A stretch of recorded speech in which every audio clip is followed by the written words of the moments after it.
Hey everybody, welcome back to another episode of 101 Guitar Lessons. My name is Lauren. Thank you so much for joining me again. Today we are talking about hammer-ons. That's an awesome technique to start making your playing sound a little bit more fluid, a little bit more flowing, all right? And some people will use the term legato, and this is one of the techniques that they're talking about when it comes to legato playing. Before we jump into the technique, please remember to like, share, and subscribe to the channel. Every little bit of support helps, and it's really appreciated. We have several videos like this coming out every single week, so I hope you enjoy it. All right, let's jump right in. Now, towards the end of the video, I'm going to be giving you several examples and exercises to use to really get it under your fingers. So stick through to the end to get those. But right now, let's jump in and talk about what is the technique of a hammer-on and what makes it so unique sounding. Well, let's use a couple of very simple examples. If I played the low E string or the 6th string, then I pick that and it sounds very articulate. If I played the next note would be, let's say, the 2nd fret of the 6th string with my 2nd finger here. Again, I picked that note. It was very articulate. I'm going to play those two back to back. Very distinct, separate notes. Now, if I hammer on that 2nd note instead of pick it, I'm going to play the 1st note, and I'm going to hammer on while it's still ringing. I'm going to hammer on with my 2nd finger onto the 2nd fret.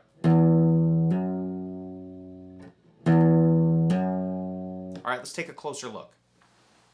So the 6th string, I'm going to play open. I'm just going to play that note with my picking hand, and I'm going to hammer on to the 2nd fret.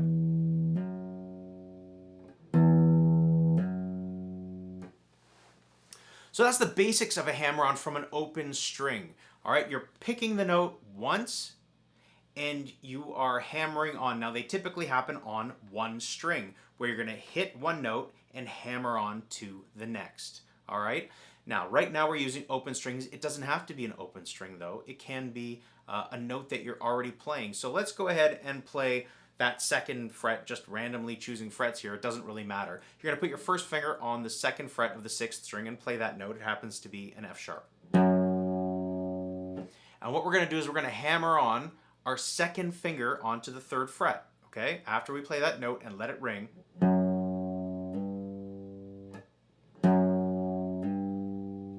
So that's the basic technique of a hammer-on.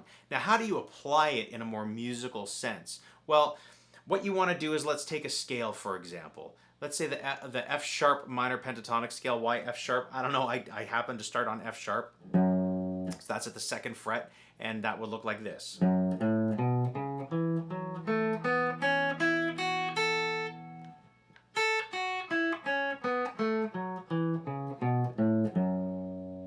Now, I played every note with alternate picking, all right, with my pick.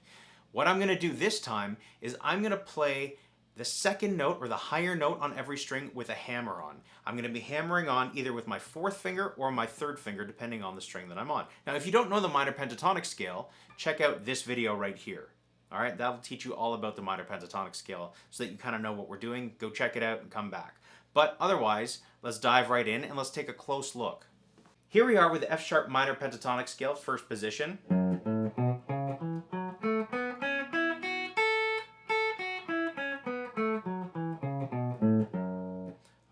Picked every note. Now what I'm going to do is I'm going to hammer on, like I said, each of the higher notes of each string. So the 6th string, I'm going to pick the 2nd fret, and I'm hammering on with my 4th finger onto the 5th fret.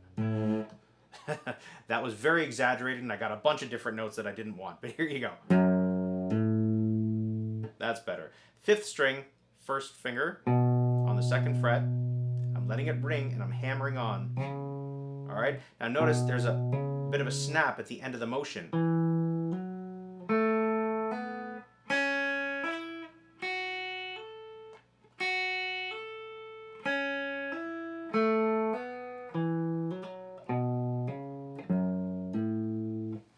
All right, so that's a basic exercise just to get it under your fingers in terms of how it's applied in a more musical kind of context, where you're hammering on the higher of the 2nd note of each string, or the higher note on each string.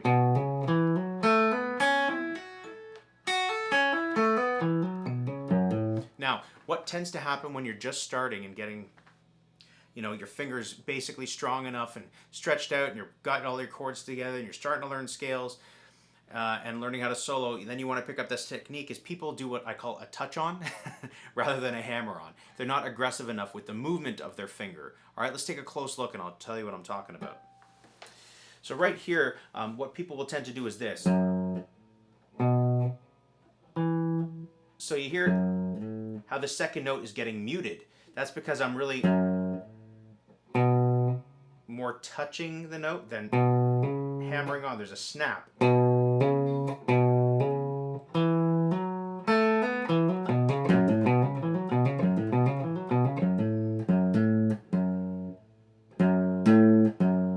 See the difference there? All right, so that's what I mean by kind of a touch on.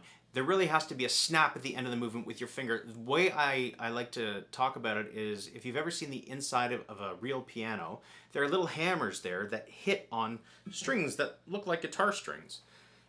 But these hammers don't touch them lightly. They bang, they snap on them, okay? So it's like if you snap really gently or snap like that, you hear a big difference. When you're coming down, the motion, at least at the end of it, not the whole way through, but the end of it has to be a snap. Now, the challenge being you have to keep on time when you're playing these notes as if you were picking them. I'll give you an example. If I was counting, I'll tap my foot.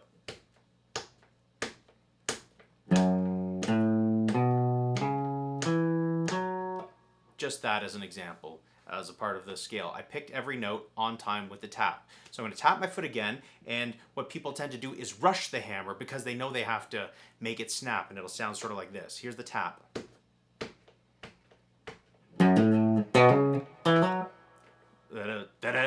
Very galloped, very staggered, and not really in control. You want it to be just as smooth as if you were picking it, but it'll give it a different sound and feel. So again, here's the tap.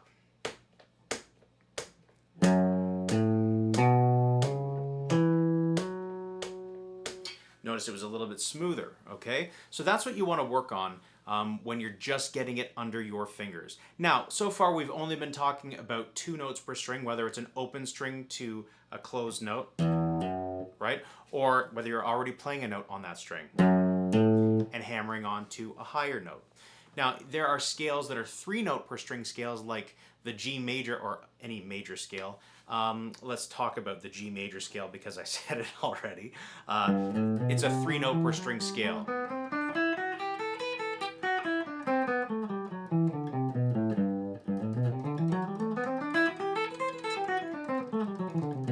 There, I'm picking every note, all right?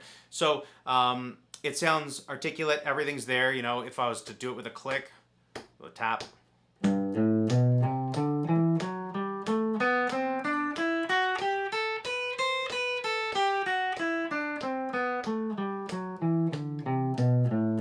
So I did 8th notes there, 1 and 2 and anyway. That aside, what you can do is you have 3 notes per string. So you're going to pick the lowest note on the string and hammer on to the next note and hammer on to the next note. So 2 consecutive hammer-ons. That would look and sound like this. Let's take a close look. So here's the G major scale picked across the 6 strings.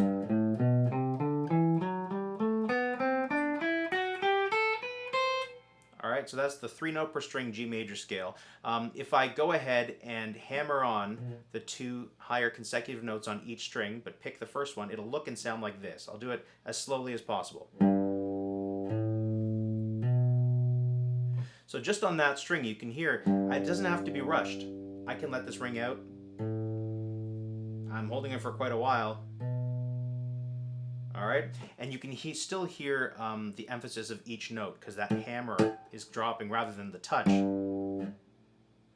Then I'm dead in the water because there's no sustain. So let's do that across all 6 strings.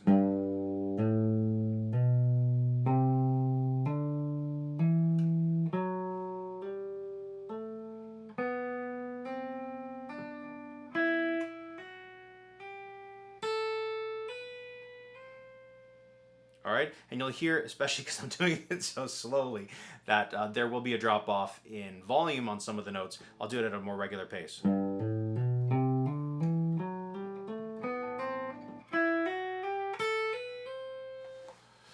All right, so that's the idea right there. You want to try to control it as much as possible. And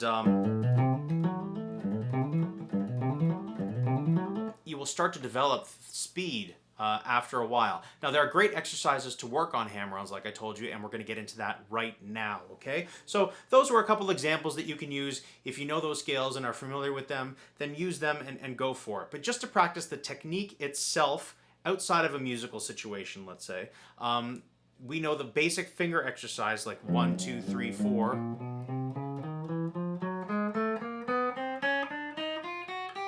All right, and if you don't know that exercise, here's a video with a bunch of great exercises that you can use, mostly using alternate picking. You can now use hammer-ons instead. All right, so if you hammer just the first note of every string,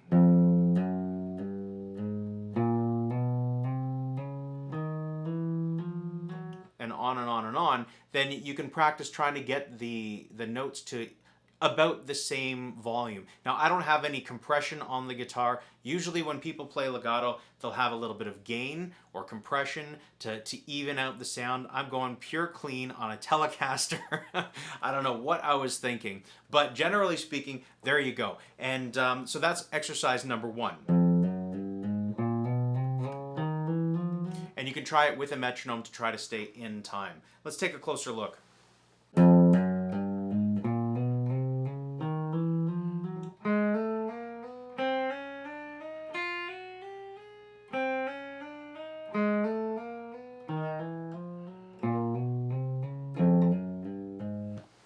All right, now you're noticing that throughout this whole video, I've only been ascending in notes, like going higher and higher. I can't go lower and play a hammer-on. There are ways that you can do it. It's quite advanced. If you check out players like Alan Holdsworth, apparently his legato playing is hammering on everything, or most notes. He doesn't really like the sound of pull-offs, which is another video, and we'll get to that next. But that's generally what you would use to descend notes, to go play lower notes, pick the higher note, and play the lower notes. I can't do the hammer-on in every direction. It just doesn't feel natural to me. And so, yeah, that's it. And it's not very common either. So don't feel bad if you can't do it either. All right, so that was a 4-finger exercise, and you can combine that in any way you want. You can also do it with 2 and 3 fingers. A great way to practice it is with 2 fingers at a time, okay? So if I was to play 1, 2 across all 6 strings, it would look and sound like this. With hammer-ons. And I can go.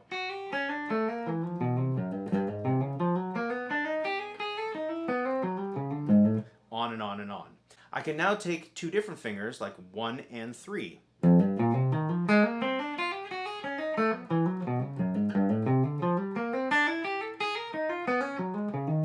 right, go at your own pace. I'm just sort of plowing through these pretty quickly. I would now take 1 and 4.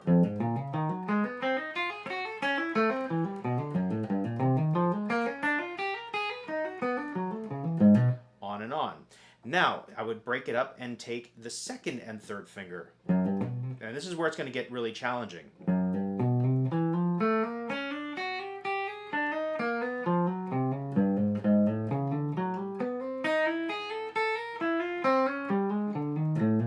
All right, on and on. Then 3rd and 4th. Notice I'm not worried too much about time right now. Just getting it under my fingers. Afterwards, I would work with the metronome and try to get it exactly on the click or on the 8th, okay? Next, we will work on a pairing of your 2nd and 4th finger together.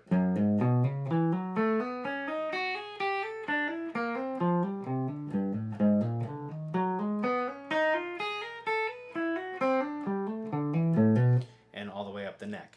The next pairing would be your 3rd and 4th finger. So this is going to be a bit of a challenge because people usually have an issue with these 2 fingers, especially with independence. And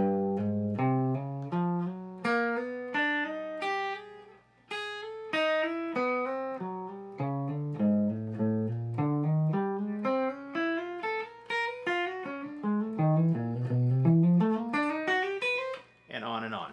So those are a bunch of exercises that you can use to work on your hammer-on technique. I would also try the two notes, hammering on 2 consecutive notes, and a pattern that you can use for that, because it emulates the 3 note per string kind of major scale, is you can choose any 3 fingers at a time, and I'll show you what that looks like. So I'm going to play the first note at the 1st fret with my 1st finger. I'm going to hammer on the 2nd, and I'm going to hammer on the 3rd.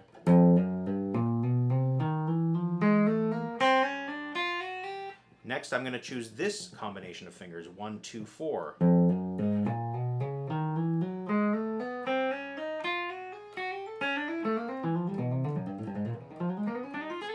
And on and on. I'm just speeding through it. All right, 1, 3, 4.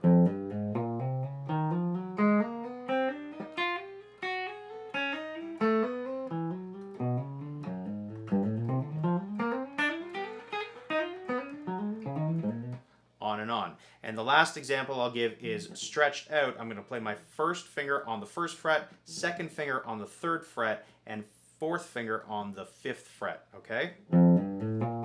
Whoops, I'll do that again.